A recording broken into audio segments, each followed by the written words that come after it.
Pro padą vieną kartą užmigo dieną balkone. Greičiausiai tai buvo Indijoje. Maždaug pusę valandos jis buvo sapne. Ir kada atsibudo, jis pasakė mokiniams, kurie ten buvo: ką tik mačiau rojaus planetą, kur patenka pamaldūs musulmonai. Taipogi yra planeta, kur patenka pamaldūs krikščionys, aukšta planeta. Tie, kas dalyjasi Jėzaus užuojautą, jo pasiaukojimu, jo misija, jo poelgiais, kurie seka jo pėdomis. Jie visi pakyla į aukštą planetą. Ir kas ten juos pasitiks? Jėzus ten gyvena, iš kur buvo atėjęs į mūsų pasaulį išpildyti savo misijos. Neparašyta, manoma, kad tokia užuojauta kaip Jėzaus būdinga planetai Brahma Loka, iš kurios buvo atėjęs Jėzus. Parašyta Bhagavad Gitoje, kad planetoje Brahma Loka nėra net šešėlio kančios, praktiškai kaip dvasinis pasaulis. Tik vienintelis dalykas, dėl kurio stipriai nerimauja gyventojai, kenčiantys gyvūnai, kurie gyvena žemesnėse planetose. Kartais jie ateina iš gailesčio į mūsų pasaulį pamokslauti, atiduoti savo gyvybę vardan visų gyvų būtybių, dėl visų gerovės, dėl supančiotų gyvūnų. Ir dėka raštų manoma, kad Jėzus iš planetos Brahma, tai pati aukščiausioji planeta. Praktiškai tik patys nuoširdžiausieji krikščionys gali pakilti šiame gyvenime į dvasinį pasaulį, į Brahmos planetą. O iš ten jau į dvasių pasaulį, kūrimo pabaigoje. Galimi ir kitokie variantai, nes kiti gali nesuprasti Kristaus asmenybės, nors jie ir krikščionys, jiems per aukštas lygis, bet jie gali nusilenkti šventiems žmonėms, Kristaus artimiems žmonėms, apaštalams, šventiesiems, kurie taip pat paaukojo save ir eina Jėzaus Kristaus pėdomis. Jie gali patekti į tas planetas ar kitur. Ten sistema labai įvairi. Esmė tame, kad jie eina į Dievą, bet daleiskime, kad jie nueis pas Jėzų. Aukšti krikščionys ir dabar gali nueiti pas Kristų. Jie ateis į Kristaus pasaulį ir ką jie ten pamatys? Jėzaus apaštalus, krikščionis ar dar ką nors? Kaip jums atrodo, ką jie ten pamatys? Jeigu ten Kristaus pasaulis, tai ten greičiausiai visi kaip Kristus. Ten daug tokių Dievo vaikų, kurie išsivystę dvasiškai, visa širdimi ir siela mylintis Dievą, kaip jis sakė. Jis tai atsinešė iš savo pasaulio sakydamas. Reiškiasi, tame pasaulyje daug tokių, mes daug pamatysime panašių gyvų būtybių. Apie ką jie tarpusavyje kalbasi? Nežudyk, nesvetimauk? Jiems to nereikia. Jie tai mums sako, kad mes galėtume pakilti virš to. Bet apie ką jie kalbasi? Apie Dievą? Jėzus daug nekalbėjo apie Dievą žmonėms. Pasakyti yra daug ko, bet daug jums netilps. O ten jis kalba kitaip. Ten viską sužinosime apie Dievą. Ir kas parašyta čia ir kitose knygose, mes viską sužinosime apie Dievą. Reiškiasi, apie Krišną sužinosime. Apie Krišną Jėzus labai gerai žino. Taip pat ir musulmonams yra sava planeta, kaip sakant. Savas atvaizdas. Žinių pranašas jiems davė dvasinio pasaulio atvaizdą. ir visagalį vienintelį Dievą. Tai taip pat kelia žmonės aukštyn, kurie nuoširdžiai vadovaujasi pranašo instrukcijomis.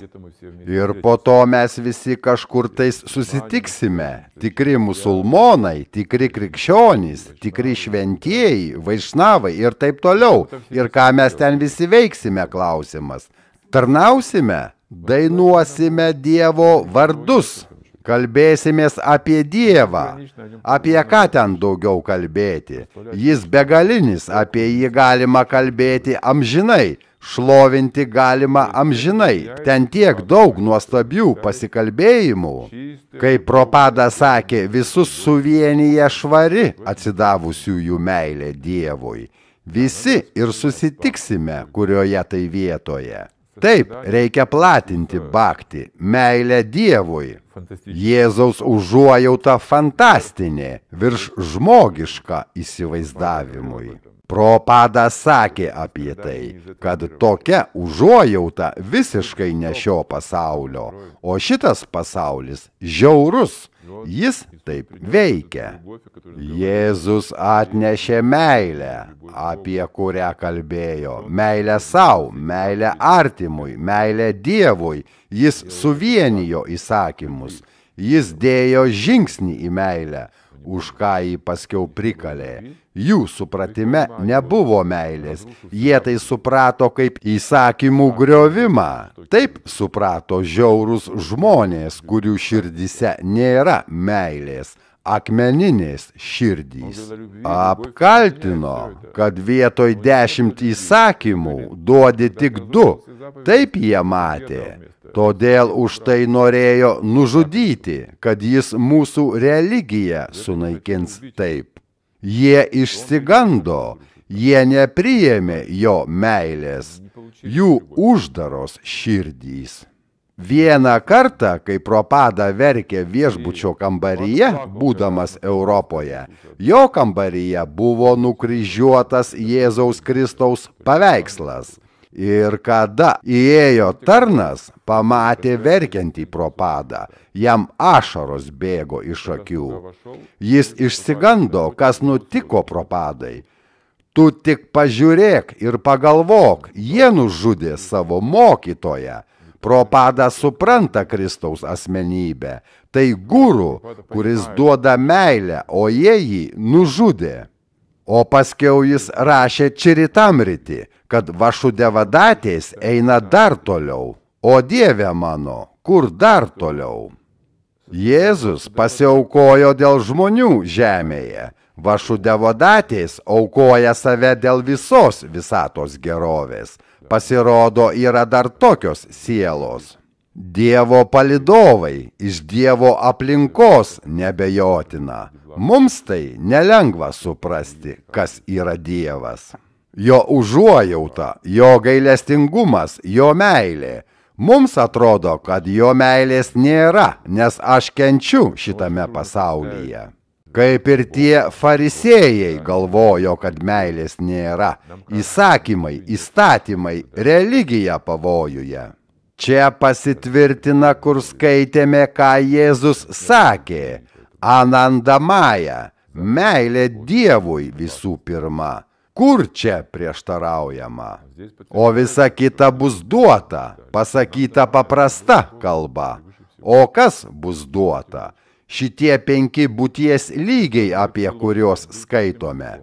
Jėzus puikiai viską suvokė, įvaldęs visas žinias. Jis girdėjo aukščiausiąją sielą, jis kalbėjo sielos kalba ir tokių Dievo palidovų nesuskaičiuojamas skaičius dvasiniuose pasauliuose. Mūsų suvokimu jų didybė neišmatuojama, jų dvasia neišmatuojama. Jie ateina kaip Pančitatvos ir visi jie ten tokie. Advaitačari dvasia neišmatuojama. Nityananda dvasia neišmatuojama. Adadhara dvasia neišmatuojama. Šrivatačari dvasia neišmatuojama. O mūsų supratimas žemiškas apie užuojautą, meilę. Todėl reikia bendrauti su tokiais žmonėmis, klausytis apie juos, kartoti jų vardus. Taip, niekur neminima, kad Jėzus buvo pats Dievas. Sanskrite tai vadinamas Šakti Aveša Avatar, apdovanotas Dievo energija, veikia kaip Dievas, Dievo vardu. Sanskrite yra toks terminas Dievo žmogus, taip jį vadina, Šakti Aveša Avataras. Так називають його. Не Шакти Авеша Аватар.